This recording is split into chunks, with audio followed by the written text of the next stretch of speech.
430 DeMott took on the most ambitious effort. They really were trying to change the model of what a congregation is in the 21st century.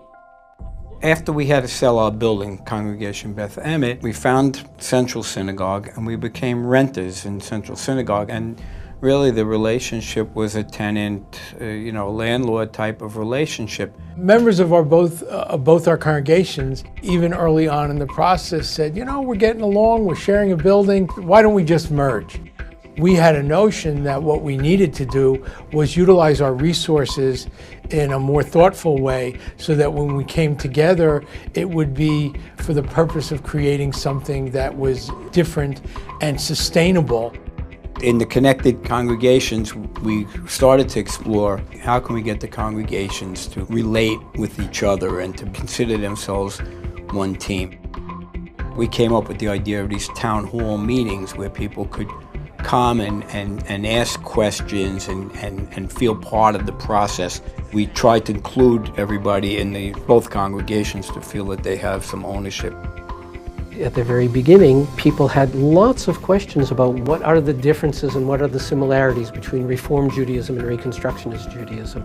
And we undertook to have an educational series keying in exactly on that. And about halfway through, we came to the realization that what we were really talking about were the underlying values of both communities of God, Torah, and Israel. We've tried to build a new type of organizational model that pays attention to gateways for people to become part of the community, even if they're not joiners. They can have their Jewish needs met, which is a very different model than has been the standard structure of synagogues that have said, sign up, be a member. Central Synagogue and Beth Emeth shared certain underlying values. Most important, perhaps, is the whole idea of community. We've learned so much from each other, both on a personal level, but also on the ideological level and the movement level. What's really made this whole thing possible is the personalities of the two rabbis. They just work so beautifully together. It's unique to see two rabbis work so well together as a team.